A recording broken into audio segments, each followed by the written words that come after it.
This is your ultimate stop for everything sports. The Golden State Media Concepts Sports Podcast. Should I say more? From the NFL, MLB, the NBA to MMA, it's all in here. The Golden State Media Concepts Sports Podcast. Listen now.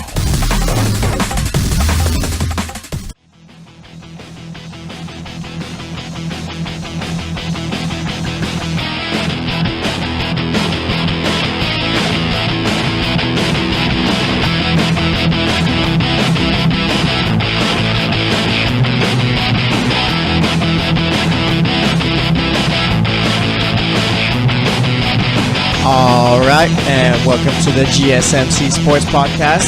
This episode is brought to you by the GSMC Podcast Network, and as always, I'm your host, Jesse Tapia, and for today's show, it's gonna be a fun show. We're gonna be talking about the college football playoff, talk about whether or not they should move it to 8 teams or keep it at 4, because UCF beat Auburn. I think it was on Sunday, I think it was that they played. Yeah, I think so. One of those days right there. Saturday, Sunday, I can't remember exactly. But so UCF pretty much helped bring up the argument as to, do we need 8 teams in the playoffs? So we'll talk about that. We'll talk about Georgia and the Oklahoma game, talk about how much of a great game that was, talk about Baker Mayfield a bit, talk about Georgia's running game, then we'll talk about Alabama and Clemson. And then what else are we going to talk about college football? I think that's all we got for college football. And then we'll talk about the NBA games going on from yesterday. Isaiah Thomas finally made his return. Played pretty well yesterday. I'll get into his stats in the next segment because that's when we'll be talking NBA. But yeah, like I said, played pretty well. And then you got the Spurs who played yesterday, and then a couple other solid teams who played. And then let's see, what else do we got going on for today's show? We got I'm drawing a blank right here. Oh yeah, we're gonna be talking about the whole NFL coaching thing going on right now. I'm not even sure what to call it. I mean, you got Marvin Lewis who's got his contract extended. I can't wait to talk about that. We'll talk about Hue Jackson, him staying in Cleveland. We'll talk about John Gruden. I mean, right now it's looking like he's going to be the coach of the Raiders. You had Adam Schefter on Scott Van Pelt's SportsCenter show. I think it was on Sunday night, saying that John Gruden will be the coach of the Raiders, and now it's pretty much, well, you got the whole Rooney Rule thing, so they got to interview someone right there, and then they're probably going to get John Gruden. We'll talk about that a little bit, but talk about maybe John Gruden might be Jeff Fisher 2.0, maybe. I don't know. We'll talk, like I said, we'll talk about that, and then we'll talk about the playoffs, teams that made it in the NFL, and pretty much talk about the wild card matchups. I won't give my predictions or anything like that because we're going to do that on a Friday show, but pretty much just give my thoughts on the whole, now it's all finalized, the whole playoff seeding. So we'll do all that, but like I said, let's jump into the college football talk right here. All right, so on Sunday, we had, or was it, no, Monday, yeah, they played on Monday. Excuse me, finally got it right. Usually, I don't know, college football, so used to college football on the weekends, but yeah, we played Monday, all right. So, let's get into the playoff first, and then we'll talk about the whole UCF 18 playoff thing after, all right. So the Rose Bowl between Georgia and Oklahoma, is it talked about, actually, let me get into it right here, all right. So Georgia won 54-48 in double overtime. Oklahoma got their field goal blocked in the second overtime, and it's like one of those things, like, I'm not trying to say, like, oh, yeah, I knew it was going to happen, but you had that feeling like something right here is going to happen, and it's going to turn the game right here. And sure enough, they got the field goal blocked, and then Sonny Michel, I think his last name is, took off with the ball. I think it was from the Wildcat formation, too, took off to the outside and pretty much scored untouched, and that was all she wrote right there. And I don't want to brag because, I did say that Georgia was going to win, and I even said lock it down. Like, I had no doubts in my mind. Even when Oklahoma was up 31-14 at one point, and then Georgia's kicker kicked that 56-yard field goal at the end of the first half. And one thing about that too, if you saw like the little, I don't know what they call it, but you know how they have the coaches sometimes hooked up to the sound, or they have like the little sound right next to the coach so you can hear the thing. The coach Kirby Smart, he said for Georgia, he said if Oklahoma has a guy back there ready to return it, don't kick the ball. And Oklahoma never put a guy out there, and I mean, I know it's all hindsight and stuff like that, but why not, if you're Oklahoma, just throw a guy back there just in case, like even if they were to kick it or not, I mean, just throw a guy back there because you never know. You could have the whole Chris Davis kick six thing happen again. But and the whole Chris Davis kick six things, for those that don't remember or just need a refresher, that was when Alabama tried kicking it was like a 53-yard field goal, I think, at the end of the fourth quarter a few years ago, and then I missed, and Chris Davis took it back. I'll never forget that game, honestly. Probably one of the best games I've ever watched. I remember when Chris Davis was taking it back, I was watching the game alone in my room, and I was like just yelling as if there was a bunch of people around me. But going back to this one, I mean, if you're Oklahoma, why not just throw a guy back there and see? I mean, maybe he'll miss, you have a chance. I mean, because you're going to have a bunch of O-linemen out there trying to tackle the guy that's returning. I'm sure the guy returning is going to be pretty athletic. So, I don't know, but either way, Georgia kicks it, makes it 31-17, and like after that, I mean, this game, I feel like it was coming down to Georgia being able to get enough stops. Because if you think about it, Oklahoma's defense really had no answer for Georgia's running game.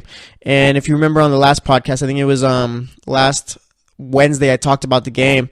And I was saying, you know what? If Georgia's running the ball constantly throughout the game, Oklahoma's not going to be able to stop it at all. And that's what's going to hurt them. And the only time Oklahoma's defense really did come up with stops, besides the one where it was Michelle, he got the ball knocked out loose, and one of the Oklahoma defenders picked it up and took it for a touchdown. But other than that, the only time Oklahoma stopped Georgia on offense was when Georgia was trying to throw the ball. And that was one thing I really didn't understand in the first half. That's something they did against Auburn, too, in their first loss. They really got away from the running game and tried making their quarterback throw the ball a whole bunch when that's not really their game right there on offense. Georgia's a run-the-ball first football team, and they just simply weren't doing that in the first half, and I feel that like that's why they were down so much, because like I said, that's the only time Oklahoma really got to stop Georgia on offense, when they were throwing the ball a whole bunch. And when Georgia finally realized, you know what, let's run the ball because they can't stop it, Oklahoma had no answer.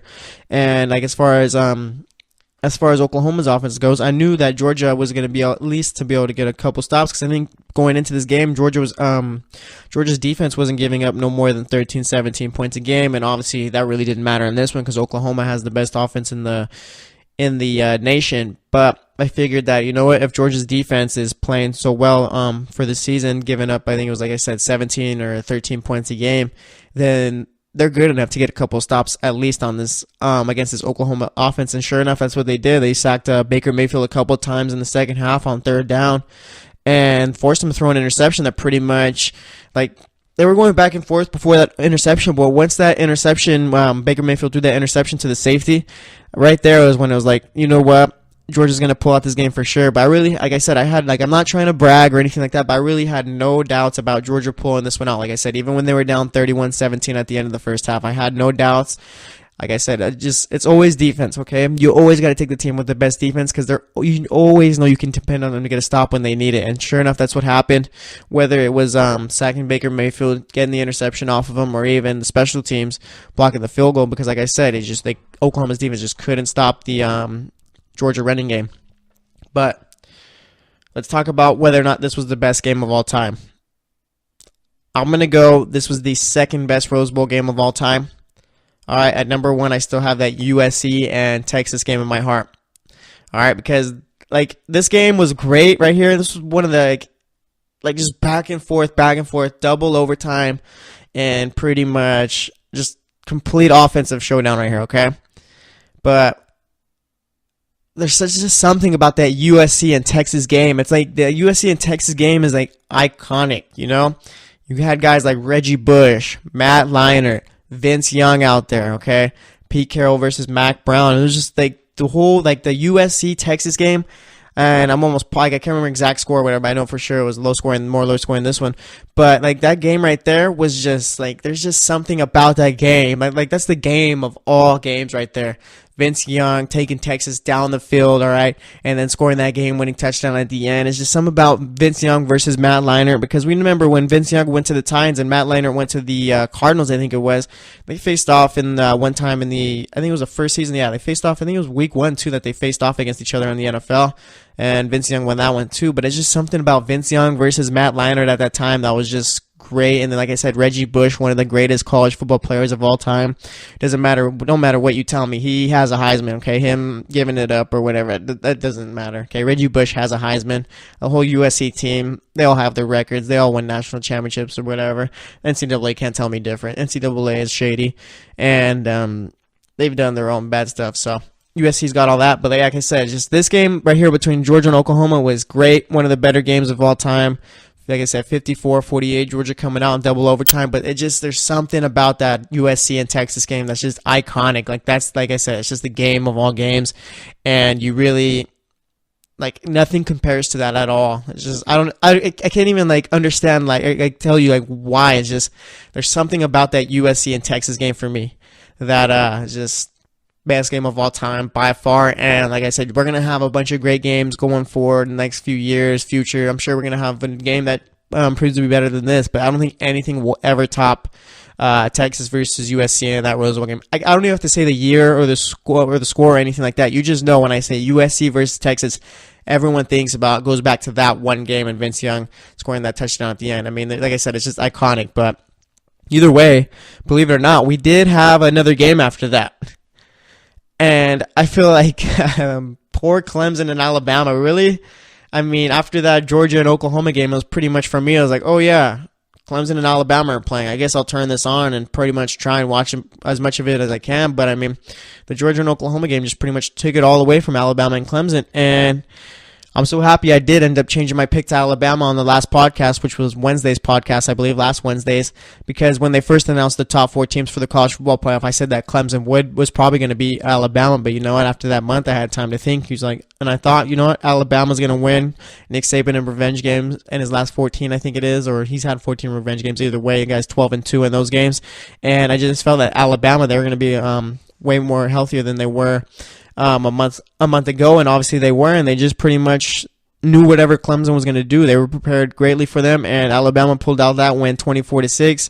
And I mean, was there really any doubt about whether or not Clemson was going to be able to pull that one out, or I guess Alabama was going to be able to pull that one out, I should say, because I mean, Alabama just pretty much.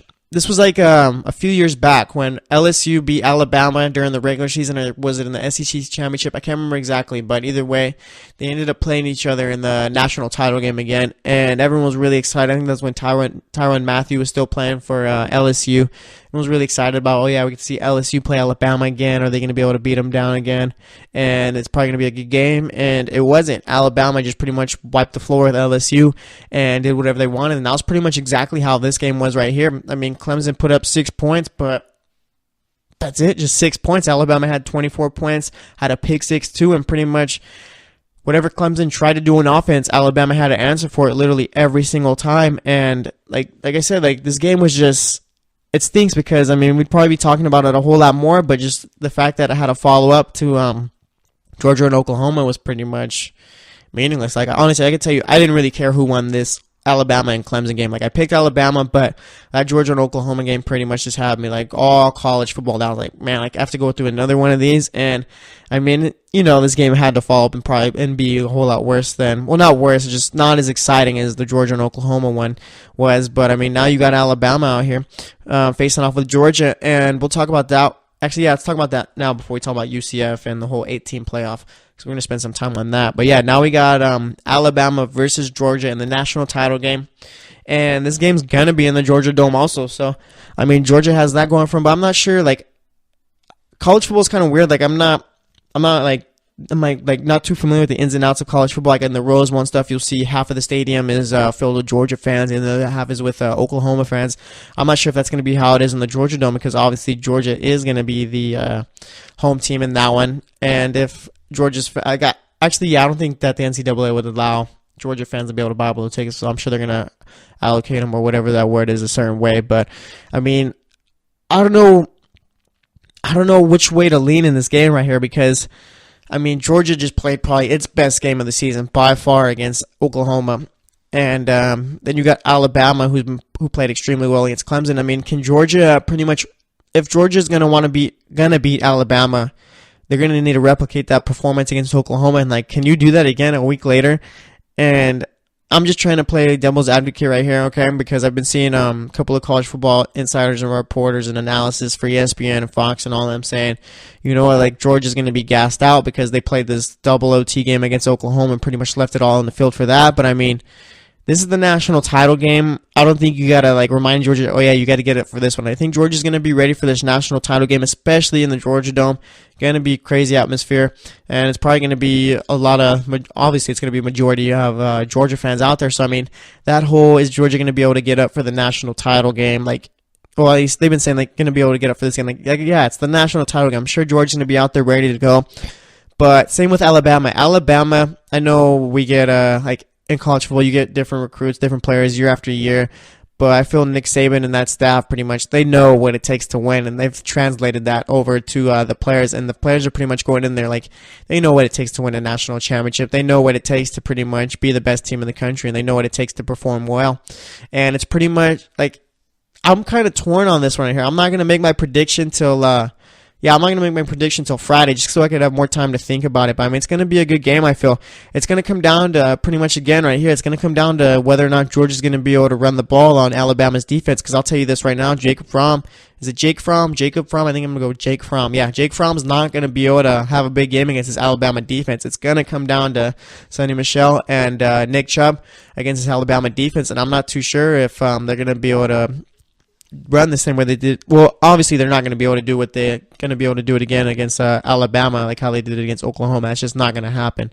Oklahoma's got a Big 12 defense, and those defenses are pretty much pee-wee football defenses right there. So obviously they're not going to have the same success that they did against Oklahoma, but they're going to need to be able to do something at least in order to maybe give Fromm opportunities to open the field up more with his receivers and be able to complete the ball downfield. But we'll see how it all ends up. Like I said, I'm not going to make my prediction for this one right now, but I'll make that on Friday. But I think Alabama's currently favored by 4 in that game. So that game's on Monday, but like I said, we'll talk more about it on Friday's podcast.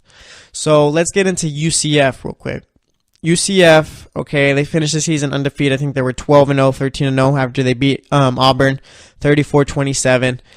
And now there's talk, should there be an 18 playoff? Okay. Beginning of the month, I was thinking, you know what? Because if you remember, it was all kinds of chaos when they were announcing the rankings and all that. Like, who's going to get in? Is going to be Ohio State or Alabama? I was like, you know what? I like this a lot. It's good for ratings, okay, and it's a whole lot more exciting.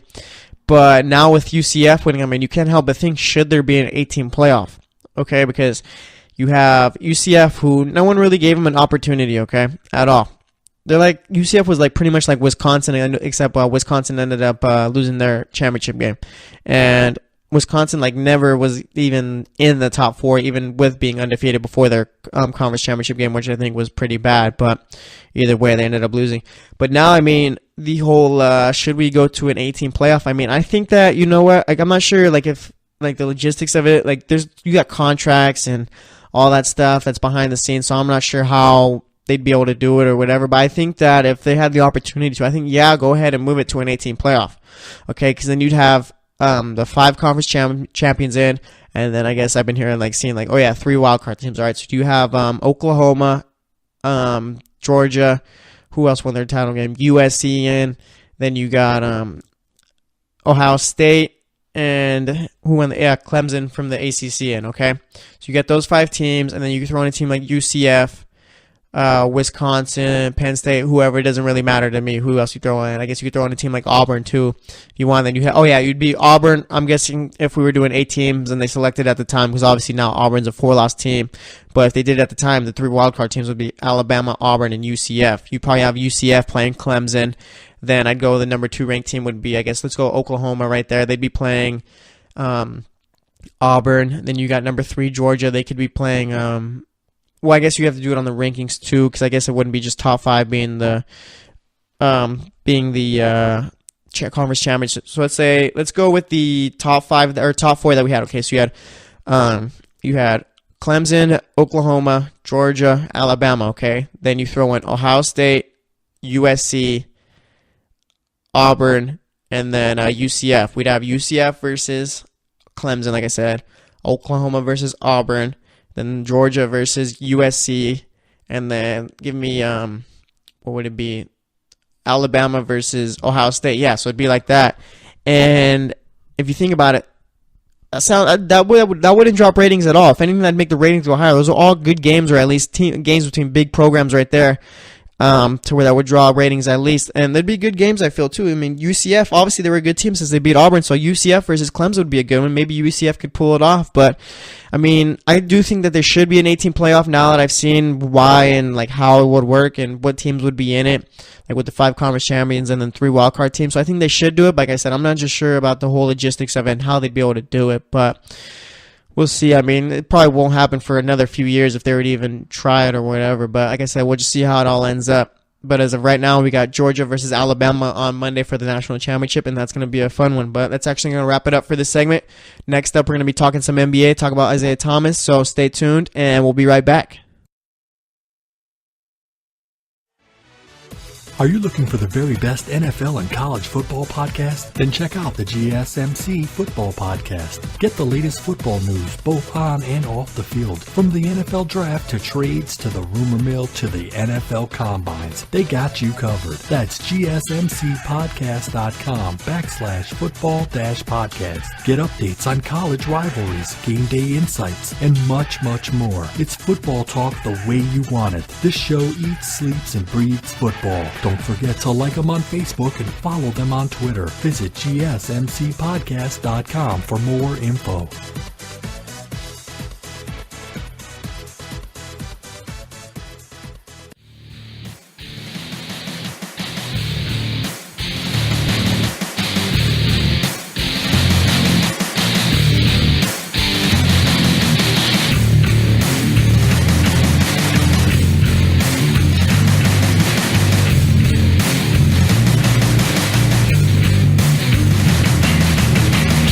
All right, and welcome back to the GSMC Sports Podcast.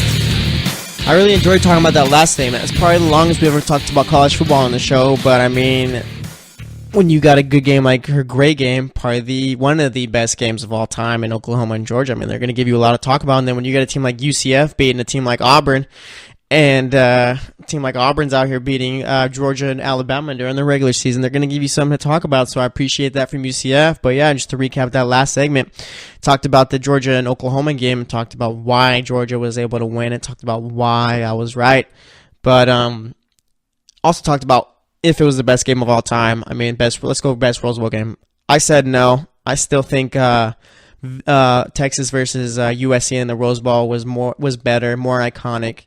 It's just like I said, this game right here, this Georgia-Oklahoma game, I mean, it's only been a few days since it's been played, so I guess the whole you can't, like, iconic thing, I mean, we have to wait and see how we remember it, but, I mean, there's just some about Oklahoma, or not Oklahoma, Texas versus USC, that one game right there, Matt Leinart versus Vince Young. Then, like I said, you got one of the best college football players of all time in Reggie Bush out there, and you got Lendell White, and Lendell White, too, that guy... That's like the forgotten man in USC history right there. No one talks about Lendell White. I think, if I'm not mistaken, I think Lendell White scored more touchdowns than Reggie Bush did during their time at USC. And Lendell White, I mean, when he went to, I think he played for the Titans in the NFL. Lendell White wasn't no pushover or scrub in the NFL. He played well, I think, but...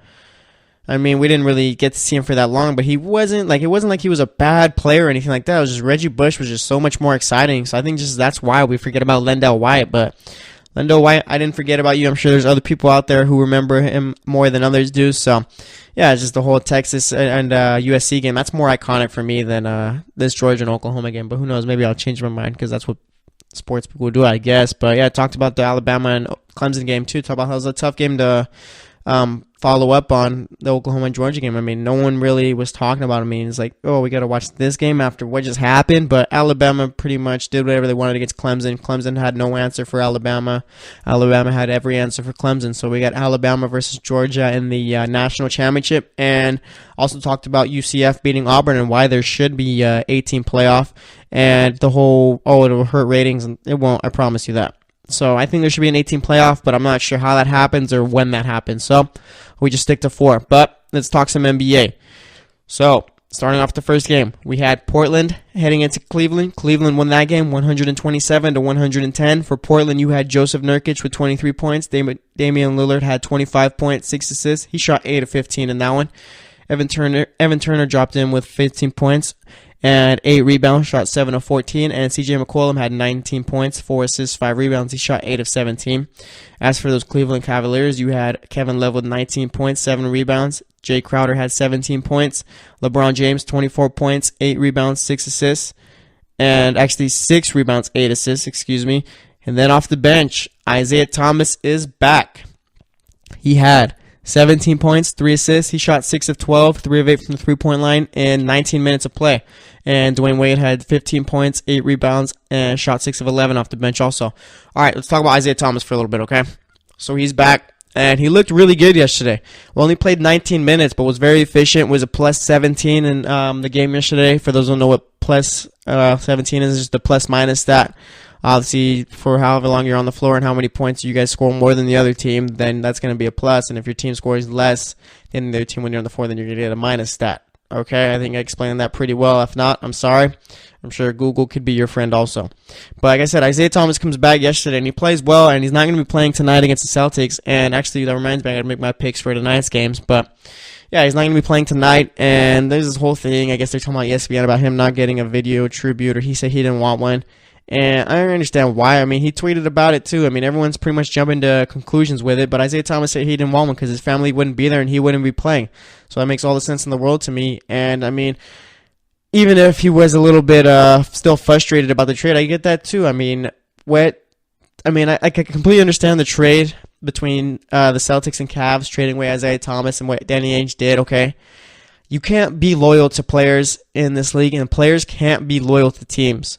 And I'm going to say that forever, okay? Even in the NFL, MLB, any other sport in the world, you can't be loyal to your teams, and the teams can't be loyal to the players. It's a business, okay? This will always be a business. Always. Never forget that. Okay, these guys are getting paid to go out and play basketball. They're not just playing for the love of the game. Anyone who tells you that they're lying, I promise you. All right? Going back to my argument about it on last Wednesday's show. Tell me any NFL player, ask him, are you playing for the money or the love of the game? They'll say love of the game probably, but tell them, okay, yeah, so they took away your paycheck and you were playing for free, would you still do it? No, they wouldn't, okay? They wouldn't be out there. You can't pay the bills with love of the game. I'll tell you that much right now. All right, so this whole, going back to the trade, I mean, this whole, I get why Isaiah Thomas, I believe more his statement on Twitter about why, his family not being there, him not playing. I get that. But let's play devil's advocate, say that he's just frustrated still that Danny has traded him. I get that too. But either way, I mean, it's just a video tribute. What he did for the city of Boston those 2.5 years, I mean, the guy pretty much filled the role of Paul Pierce. Paul Pierce, when he was there, was pretty much like that. He was that guy. He was the Boston Celtics right there, okay? Whenever you think Boston Celtics during his time, you think Paul Pierce, right? And, that void was... they were there was a void when he left, and really no one filled it. Once Isaiah Thomas got there, I mean, the guy was pretty much loved by the fans, loved by everyone, and pretty much he played, he was Boston Celtics basketball by the way he played, all right? Little small guy, scrappy guy out here, and just going up against all the bigger guys and scoring at will. So Isaiah Thomas, I mean, did a lot for the city of Boston and that team, but I completely understand from both parts. I mean, I'll never... get mad at Danny Ainge for trading Isaiah Thomas because, I mean, it was a good trade. It worked out. But either way, Isaiah Thomas is back, and this whole, he's going to be on a minutes restriction probably for a couple of weeks, but once he gets off that, the Cavs are going to be a fun team to watch. The only thing I'm worried about with Isaiah Thomas coming back is the Cavs already have one of the worst defenses in the league, okay? So Isaiah Thomas, when he's back playing full-time, playing, 35 minutes a game, how much worse is that defense going to get?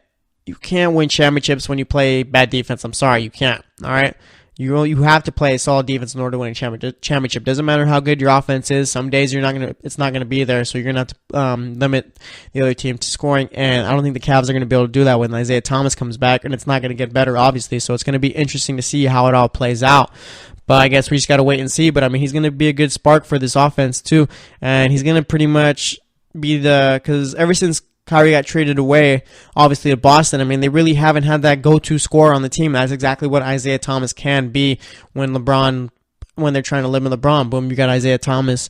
And one thing, too, with Isaiah Thomas being on the Cavs is in the playoffs, Isaiah Thomas isn't going to be doubled like how he was in Boston. All right, because if you remember the last couple of years when they were in the playoffs, you just sent a double team on Isaiah Thomas, so he's got to dish the ball out. But, I mean, you had guys like Avery Bradley, Jay Crowder, and a bunch of other guys like Marcus Smart. Those guys can't create their own shots. They need people to set them up, and that's what Isaiah did, but he couldn't do that since he was being doubled the entire time. So, I mean, it's going to be interesting to see how much better he gets once playoffs come, because I think he's going to get a whole lot better. But, like I said, Cavs won that game 127-110. Then next game, you got the Spurs. They headed into New York, faced off with the Knicks. The Spurs won that one 100-91. Kawhi Leonard had 25 points, 8 rebounds, played 31 minutes in that one. LaMarcus Aldridge had 29 points, 6 rebounds. It's looking like LaMarcus Aldridge and Kawhi Leonard are figuring out a good way to work together and pretty much get their own. What I mean by get their own means get their points, all right? Pretty much be both successful at the same time when they're on the floor. Pau Gasol had 11 points, 8 rebounds. And let's see, for the Knicks, you had Kristaps Porzingis. Not a good game from him. 13 points, 9 rebounds. Only shot 5 of 19 in that one. Courtney Lee had 13 points, 5 rebounds. And Michael Beasley had 18 points, 9 rebounds in that one. He shot 7 of 13. Michael Beasley, is he been good enough so far to we can say maybe 6th man of the year? Maybe. I don't know. But the guy's been playing really well this season, and it might be his best season in the NBA, honestly.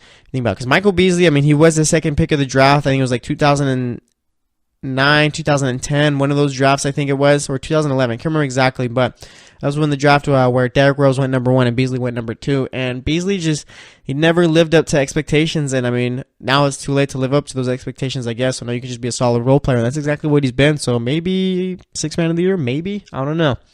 Next game, though, we had the Atlanta Hawks heading into Phoenix. Phoenix won that one 104-103. Ilyasova for Atlanta had 21 points and 9 rebounds. Dennis Schroeder had 20 points, 5 assists, and Ken Bazemore had 20 points, 4 assists. As for the Suns, you had Devin Booker with 34 points, shot 9 of 17, had 7 assists. Marquise Chris with 17 points, 11 rebounds, shot 6 of 12, and TJ Warren dropped in 31 points. As for Charlotte, they headed into Sacramento, and Charlotte just pretty much wiped the floor with Sacramento. Charlotte won 131-111.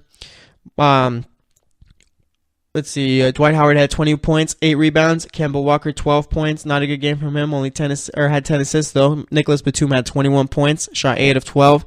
Then you had Jeremy Lamb come off the bench with 16 points. As for Sacramento, you had Zach Randolph with 24 points, 10 rebounds, shot 11 of 18. Skal Labissiere had 17 points, 15 rebounds. Good game from him. De'Aaron Fox had a good scoring game, 17 points.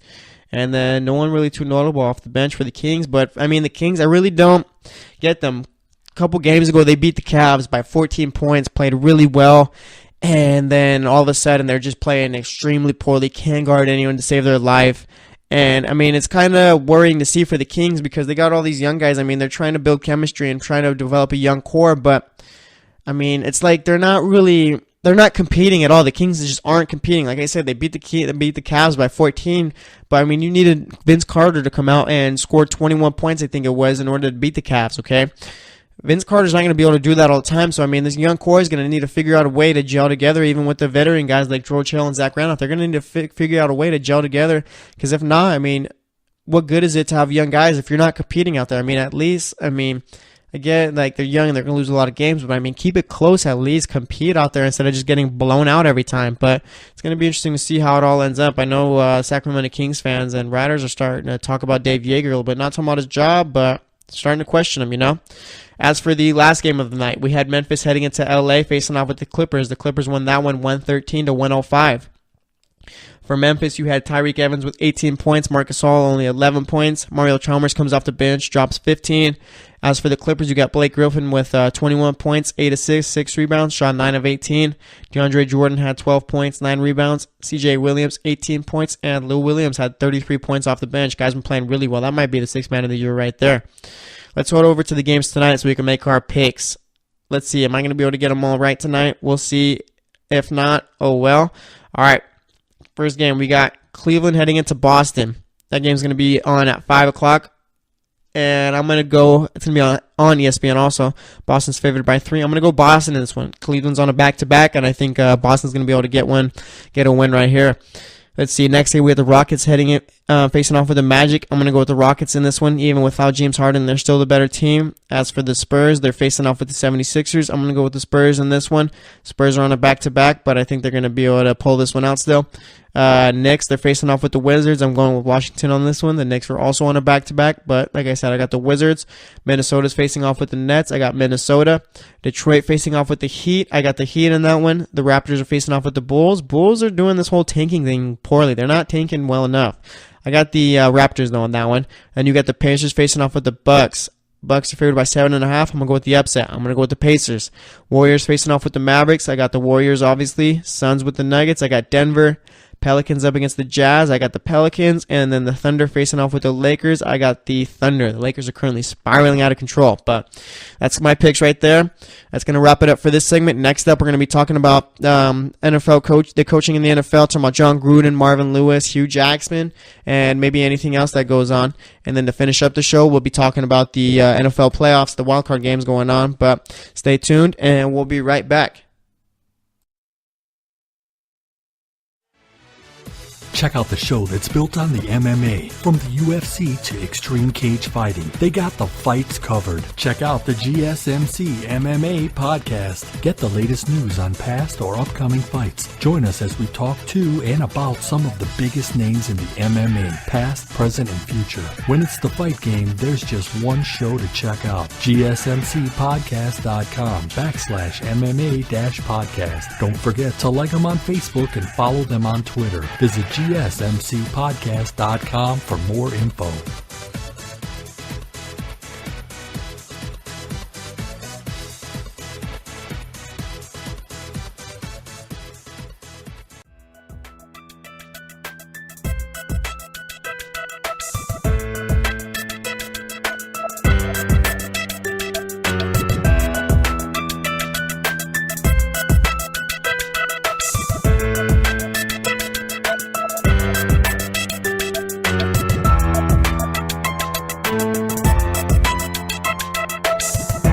All right, and welcome back to the GSMC Sports Podcast. Had a fun show so far. I really enjoyed that first segment talking college football. I think that was one of the funner segments I've done so far as I've been doing this podcast. I think I have done about maybe 20 episodes of this sports show around there. I can't remember exactly, but yeah, that was fun. I like talking about I don't know, there's always something talking about the USC and Texas game that always makes me happy, but last segment, we talked about the NBA games, talked about Isaiah Thomas coming back. He had 17 points in 16 minutes, I believe, in 19 minutes, I think it was. Played really well, and I also made my picks. Let me recap my picks before we jump into this NFL segment right here. I got the Celtics beating the Cavs, the Rockets beating the Magic, the Spurs beating the 76ers, the Wizards beating the Knicks. I got Minnesota beating the Nets, the Heat beating the Pistons, the Raptors beating the Bulls, the Pacers beating the Bucks, the Warriors beating the Mavericks, the Nuggets beating the Suns, the Pelicans beating the Jazz, and the Thunder beating the Lakers. So that's how my picks are going. And hopefully I'm right about all of them. If not, then I'll try again tomorrow. But let's talk some NFL coaching. Let's start off with, who do we want to start off? I got 3 coaches in mind. Well, 2 real coaches, 1 potential coach who's going to be the coach. Let's see. Let's talk about Hue Jackson. All right, let's talk about Hue Jackson. My guy, Cleveland Browns coach. Solid, what is it? He's got a solid 1-31 record last 2 years. Obviously, I'm being sarcastic if you couldn't tell. I guess the whole city of Cleveland, just the fans and everyone around there, is pretty much just baffled as to why they're still bringing back Hue Jackson, and I think I'm baffled right there with him. I don't get it. I don't get why they're bringing back Hue Jackson. He went 1-31 last 2 seasons, okay? And it's not like this Cleveland team has no talent. They have talent. They're young, one of the younger teams in the league. I think the youngest team in the league. But the fact that they didn't win 1 game this season, that's not because of talent. That's because they're poorly coached. I'll tell you that right now, okay? Okay, because let's not forget during the middle of the season when Hue Jackson was playing quarterback roulette, pretty much switching in and out with his quarterback, seeing which one would work and which one wasn't going to work, okay? Remember, he was going between Deshaun Kaiser, Cody Kessler, I think it was, and even Kevin Hogan came in for a couple of games, I think it was, too. I mean, Hue Jackson, the offensive coordinator, one of the best in the league. Hue Jackson, the head coach, probably the worst in the league. Okay, like I said, this team had way too much talent to not win a game this season. Okay, this offense was not as bad as, I don't understand how you're going to bring back a guy who went 1-31 in his 2 seasons. Okay, I think it has to do with the Browns. They used to fire guys a whole lot faster than they should have, okay? And I think that's what the problem is right here with the ownership. I think it's Jimmy Haslam, his name is. I can't remember exactly, but now he's keeping Hue Jackson like way too long. Like, the guy went 1-31 in the last 2 seasons. Why are you going to bring him back? It just makes no sense to me, okay? You brought in John Dorsey, the new GM. Let him go out and get his coach, all right? And let him pretty much build it up. Because John Dorsey, from what everyone's been saying, I mean, the guy knows his stuff and he knows how to pick up players and draft players. So let him go and pick out his own coach so it'll work. I don't get why they're bringing back Hue Jackson. Like, what does Hue Jackson have over Jimmy Haslam? And why is like he's got like some type of blackmail or like something? Again, I'm just like joking around partly right here and just throwing stuff out there, but because I just don't get why they're bringing back Hue Jackson. It makes no sense to me. Like I said, Hue Jackson, the offensive coordinator, great. Hue Jackson, head coach, brutal. Okay, it makes no sense to me. What if the problem is Hue Jackson? Okay, let's say they have a good draft and a good little free agent period where they sign a couple of good players. Like I said, they have a great draft or whatever. What if they still don't play well because Hue Jackson's a bad coach? What if that still happens? Then it's just a wasted year. I'm speechless. I don't get it. Like, why are you going to bring back Hue Jackson when he went 1-31 in his last 2 seasons? Where has anyone in the NFL ever done that before? Where has anyone ever played that bad? I don't get it. Okay, you got Mike Mularkey, who, if he gets blown in the playoffs with the Titans, he might lose his job. But we're still going to bring back the guy who went 1-31 in his last 2 seasons? Really? Is that really what we're going to do? I mean, it makes no sense to me, but I mean, maybe they got a plan, maybe they don't. I mean, look at, they fired Sashi Brown, the GM, and he wasn't even doing like a bad job. They fired him after 2.5 years, but we're going to keep the guy who went 1-31. And Hue Jackson has this thing where he likes to blame everyone but himself, but maybe it is Hue Jackson. I'll never forget when the Raiders went 8-8 one year, and he threw his Raider players under the bus. And the last press conference of the year, I think it was after that last game, and then he got fired after that. I'll never forget that. Hue Jackson does not hold himself accountable. I'll tell you that much right there. And watch next year. If they play poorly again, or I'm not going to say play poorly, they're going to be coached poorly again next year. He's going to find someone else to blame because that's what Hue Jackson does. But we'll see. Obviously, these guys are in the front office, and I'm not for a reason. I mean, it might have to do with the fact that I'm only 20, but we'll see. Or actually, I'm 21. Turned 21 on December 31st. Happy birthday to me. But, yeah, I mean, maybe they know something I don't, or maybe Hue Jackson knows something about Jimmy Haslam that we don't. Either way, I don't understand the move, don't like it. All right. Marvin Lewis survives another 2 years. And I say 2 years because the Cincinnati Bengals gave him a 2-year extension. Another thing, I mean, Marvin Lewis isn't a bad coach. He's not like Hue Jackson, I'll tell you that, okay? Marvin Lewis, not a bad coach. He's a pretty good... do we call Marvin? He's a good coach. Marvin Jones. Is that his? Am I calling him the right name right now? No, it's Marvin Lewis. What am I thinking? I don't know why I had that mixed up. I don't know. It's Marvin Lewis. That's my bad. But either way, all right. So Marvin Lewis. Okay, going back. His name is Marvin Lewis. You know, we all make mistakes. I just made mine. And I was running with that too. I mean, good thing I thought about it. I was like, Marvin Jones. Wait, that doesn't sound good at all. But Marvin Lewis. Okay, Marvin Lewis. Not a great coach. He's a good coach. All right.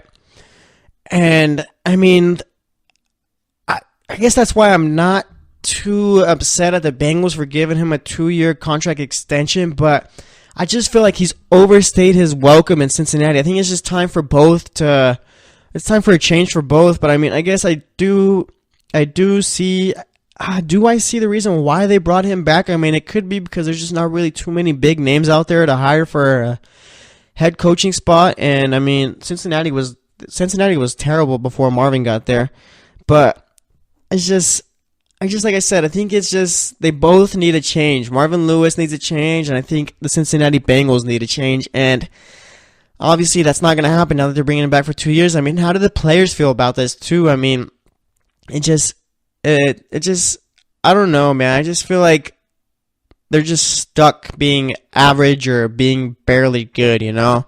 like I said, I think it's just time for a change. I mean, you got Andy Dalton there, you got AJ Green there. If you were to get rid of Marvin Lewis and bring in a new guy, he's going to come into a good situation. Like, Cincinnati's not a bad team. But I just feel like Marvin Lewis there it's just run its course, and I think it's time for a change, but we're going to have to wait 2 years for that. So, I mean, both two kind of head-scratching moves. I mean, more head-scratcher with the Browns than it is for the Bengals, but either way, I'm still scratching my head on the Bengals. But, all right, last coach we're going to talk about, or potential coach, I guess. John Gruden. All right. Adam Schefter, like I said in the beginning of the show, Adam Schefter came out on Scott Van Pelt's SportsCenter show on Sunday and said that John Gruden he said this, John Gruden will be the head coach of the Oakland Raiders. All right.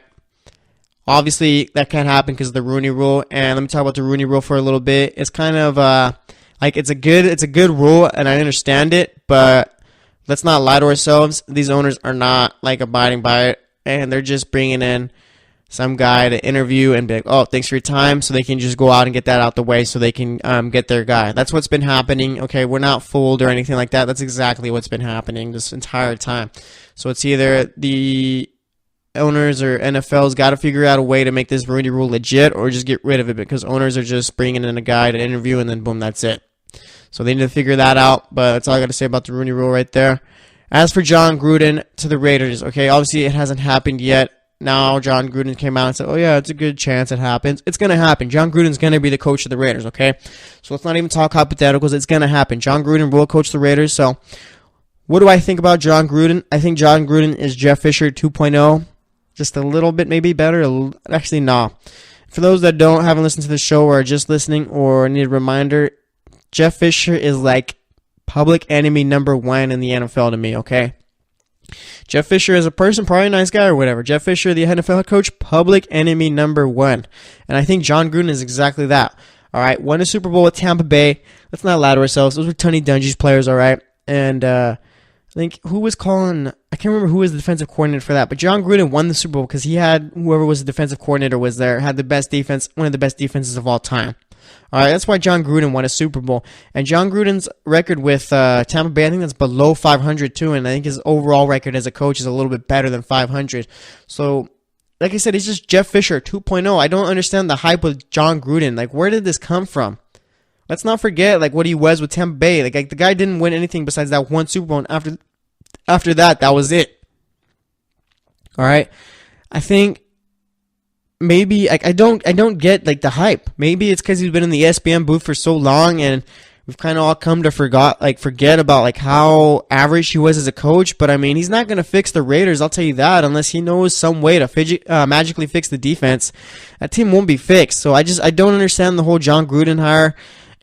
And it seems like Mark Davis is offering him a little ownership in the team, 5% or something like that I saw. And I guess the owners got to vote on that too, but I don't think that's going to happen. But it's just the whole John Gruden, great coach. I used to think, I remember a few years ago too when he was being interviewed or thought to be interviewed going to a few teams. I used to think maybe, yeah, John Gruden's a good coach.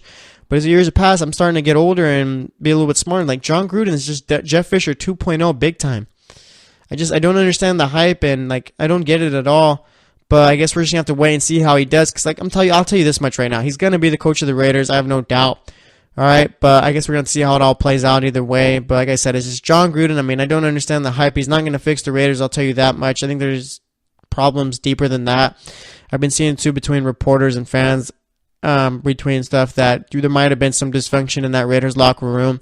So I guess they got to get that all fixed up. Maybe you need a personality like John Gruden to go in there and fix that, but I don't see it happening. So we'll see how it all ends up. But that's going to wrap it up for this segment. Next up, we're going to be talking some NFL playoffs. Not going to be making picks or anything like that. I'm just going to talk about the teams in it, talk about the seeding. So stay tuned, and we'll be right back.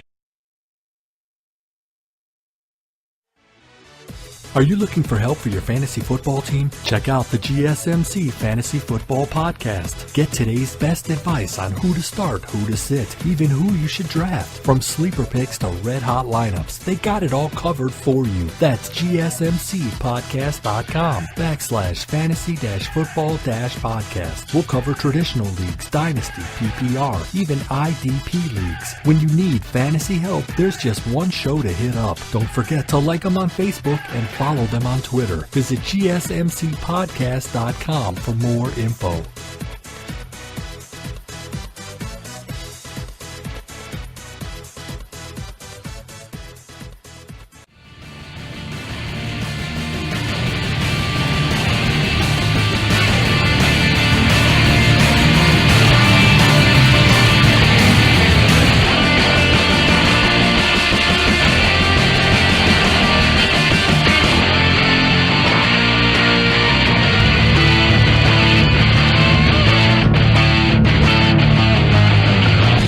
right, and welcome back to the GSMC Sports Podcast.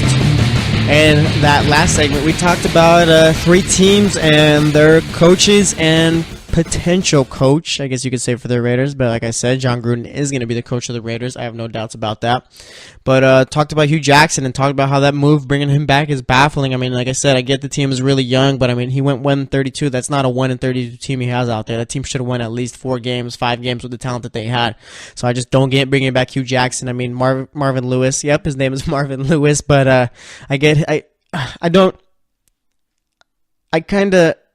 kind of on the fence about bringing back Marvin Lewis. I mean, I kind of get why, and I kind of don't get why. I think he's just been there way too long, and I think it's time for a change for both. But I mean, there's not really too many big-name coaches out there that can come out and change a team up. Maybe there are in some coordinators, but I mean, that rarely works out. So I guess we're going to have to wait and see how it all works out for the Bengals these next 2 years since they got them locked up. And as for the Raiders, I mean, they're going to hire Jeff Fisher 2.0, I think. So, I mean, I'm not really sure how well they think that's going to work out. But, like I said, they get some locker room problems that they're going to have to fix. So, we'll see if maybe Gruden's personality can do that. But let's talk playoffs. Talking about playoffs. We got AFC. The 2 teams that ended up making the wild card. The Tennessee Titans and the Buffalo Bills. Back in the playoffs after 21 years.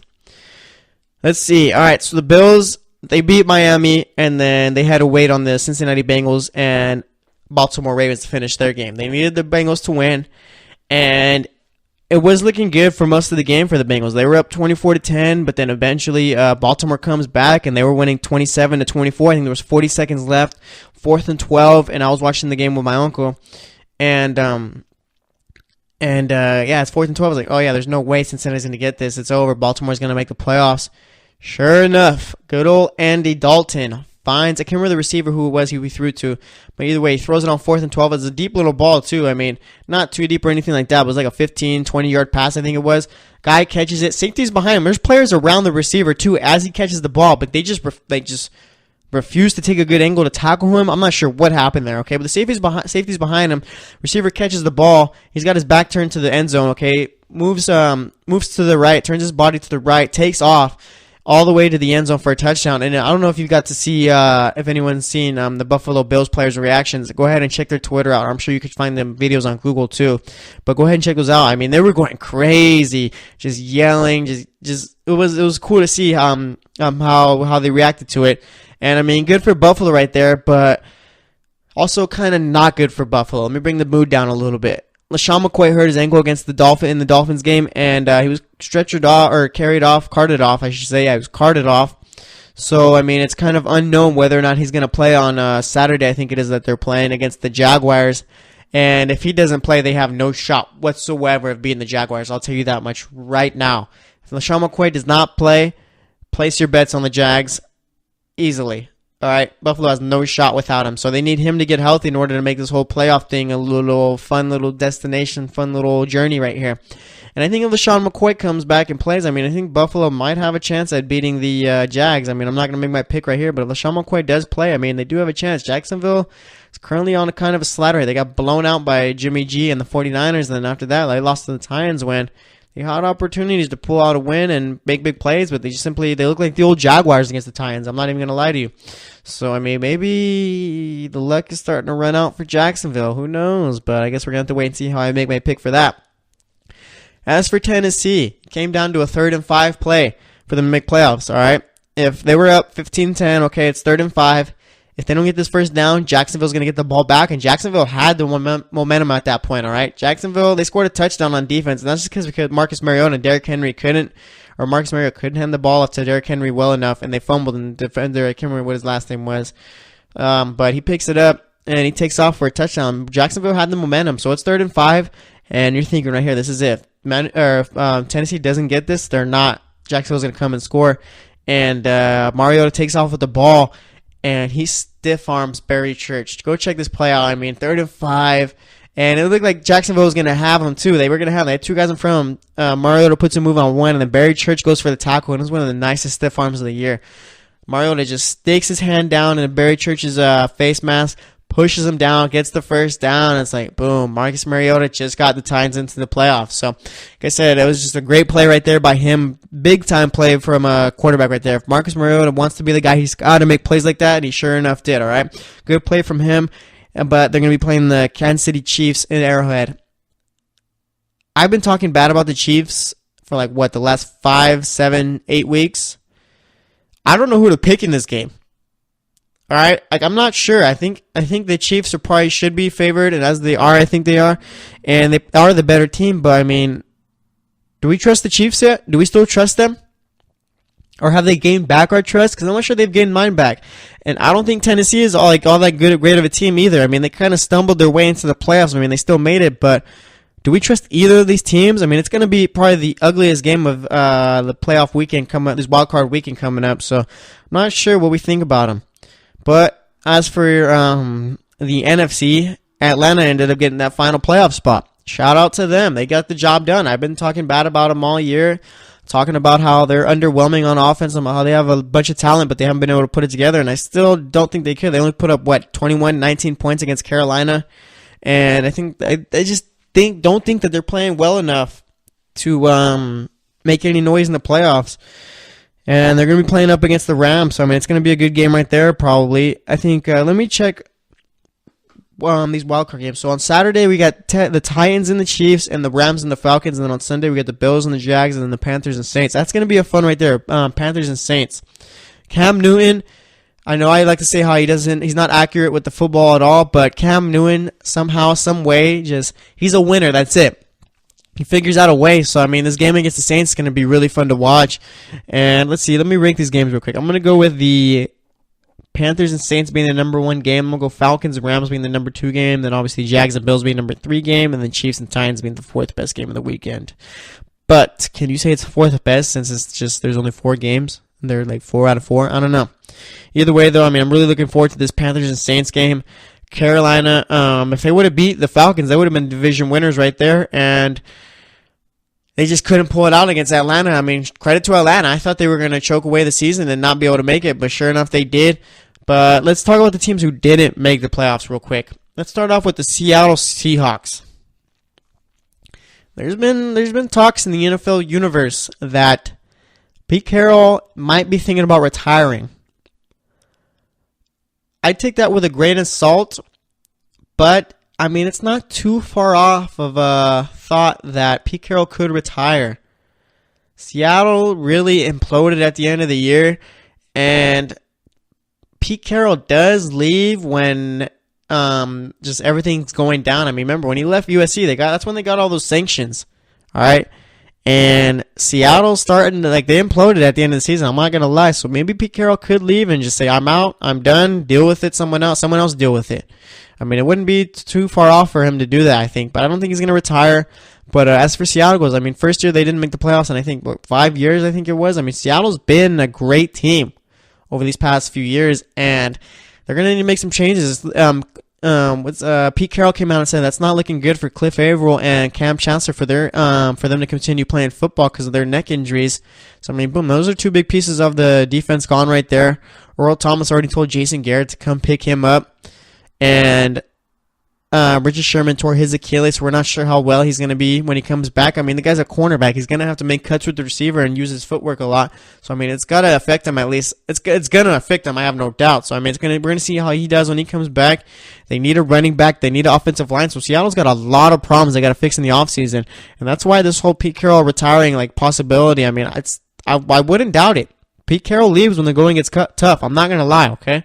He does. But that's all I got to say about Seattle. Let's talk about Baltimore and the Chargers. The Chargers, I mean, they needed a lot of help, and they simply couldn't get it. They did their job winning the game, but like I said, they just needed too much help. And Phillip Rivers, how many more years does he have left in the tank for him to keep playing? I think he's got 2 more at least, maybe 3, but after that, I think he's done. As for the Baltimore Ravens, they got to figure some things out too. I mean, 9-7 didn't make the playoffs, so they had a winning record. But Baltimore, I mean, you got to make the playoffs, especially in that division if you want to compete with the Steelers. So I mean, we're gonna have to figure out what they're gonna do. They need a true running back. I think they need to take a look at the quarterback position. Probably pick up a guy in the draft, maybe to be the backup, possibly if Joe Flacco's not that good of a quarterback. All right, I'll tell you that much right there. So they need to pick up a quarterback to back him up and someone who could take over if Joe Flacco just simply doesn't have it. But I think Baltimore, they'll be back next year complete for a playoff spot, so they don't really need to worry too much. They don't have too many problems. But they need to fix up that wide receiver position too, I think. But that's all I got to say about that. That's actually going to wrap it up for today's show. First segment, we talked about college football, talked about the Georgia-Oklahoma game, talked a bit about Alabama and Clemson, and talked about whether or not there should be an 18 playoff in college football since UCF made us all think about it. Then I talked about Isaiah Thomas coming back and the NBA games going on tonight. In the second segment, talked about Hue Jackson coming back, how baffling that is, Marvin Lewis and John Gruden, who is Jeff Fisher 2.0. I'll stick by that. And for this segment, we talked about the playoff teams and a couple of teams who barely missed out. So like I said, that's going to wrap it up for today's show. Thanks for listening. We'll be back tomorrow. It's going to be back to normal schedule again. So we'll be back every day pretty much except for Mondays. Yeah, Monday's the only time we don't do the show. So we'll be back Tuesday, Wednesday, Thursday, Friday. So stay tuned for tomorrow. We're going to have a fun one. So we'll talk to you later and have a good one.